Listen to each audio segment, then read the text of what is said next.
Friends, এমজে কিচেনে আপনাদের সবাইকে স্বাগত। আজকে আমি আপনাদের সঙ্গে শেয়ার করব মাছের ঝোলের রেসিপি আলু মটরশুঁটি দিয়ে। তো চলুন দেখুন কি করে করি। এখানে ছোট সাইজের একটা কাতলা মাছটাকে পিসগুলো আমি ধুয়ে নিচ্ছি ভালো করে। এর মধ্যে ধোয়া হয়ে গেছে, আমি নুন, হলুদ আর লঙ্কার গুঁড়ো দিয়ে ভালো করে মেখে নিচ্ছি। লঙ্কার গুঁড়ো দিলে মাছের ভিতরে ঝাল ঢুকে খুব ভালো হয় খেতে। লঙ্কার গুঁড়ো দিয়ে ভালো করে মেখে নিচ্ছি। মাছটা মাখা হয়ে গেছে আমার। এবার আমি একটা কড়াই চাপিয়ে দিলাম, গ্যাসটা জ্বালিয়ে।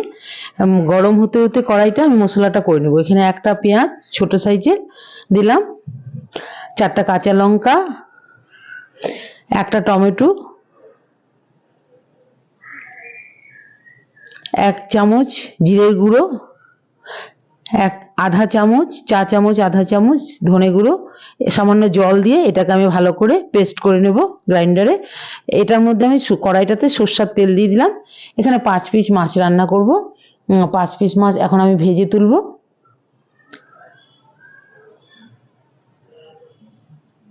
তেলটা গরম হয়ে গেছে, মাছগুলো দিয়ে দিচ্ছি। মাছগুলোকে ভালো করে ভেজে তুলব। আপনারা পুরো ভিডিওটা দেখবেন। মাছটা খুব বড় নয়, তাই মাছের ঝোলটা একটু মাখা মাখা করে করব। মাছটা আমার প্রায় ভাজা হয়ে গেছে। এবারে মাছটাকে আমি তুলে নেব। আর একটু তেল দিয়ে দিলাম। এর মধ্যে একটা শুকনো লঙ্কা দিয়ে দিলাম, ছোট চামচের 1 চামচ গোটা সাদা জিরে দিয়ে দিলাম, একটা আলু লম্বা লম্বা করে কেটে এর মধ্যে দিয়ে দিলাম। আলুটাকে ভেজে নেব। ঝোলটাতে আমার যতটা নুনের প্রয়োজন একবারে আমি দিয়ে দিলাম। নুনটা ওই স্বাদ বুঝে নুনটা দিয়ে দিলাম আমি। হলুদটাও তাই, আমি একেবারে হলুদটাও দিয়ে দিলাম। ভালো করে আলুটাকে ভেজে নেব। আলুটা আমার ভাজা হয়ে গেছে। এবার যে বেটে নিয়েছিলাম মশলাটা, ওই মশলাটা এর মধ্যে দিয়ে দিব।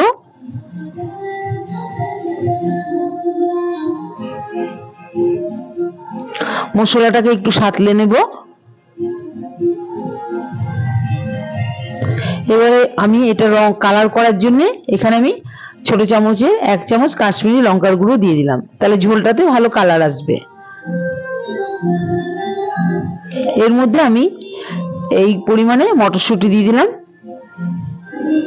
এবার আমি একটু মশলাটাকে ভালো করে সাঁতলে নেব। একটু জল দিয়ে বাটিটা ধুয়ে নিলাম, মশলার বাটিটা জল দিয়ে এটাকে একটু সাঁতলে নিব মশলাটাকে।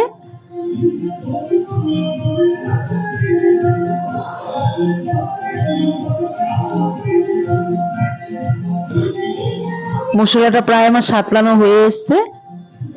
এবার আমি একটু জল দিয়ে ঝোলটা এই যে সাঁতলে নেব। একটু জল দিয়ে সাঁতলে সাঁতলানো হয়ে গেছে। এবার আমি ছোট বাটির 1 বাটি জল দিয়ে দিব। দেখুন, এবার নেড়ে চেড়ে ঝোলটাকে ফুটতে দেব।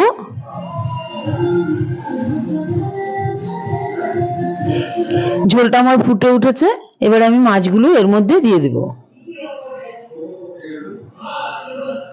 খুব ঝোল করব না, যেহেতু খুব বড় মাছ নয়, এটা একটু মাখা মাখা করলে এটা খেতে ভালো লাগবে। আপনারা বাড়িতে অবশ্যই ট্রাই করবেন এভাবে, সিম্পল ভাবে একদম রান্না অবশ্যই ট্রাই করবেন। মাছটা আমার হয়ে গেছে দেখুন।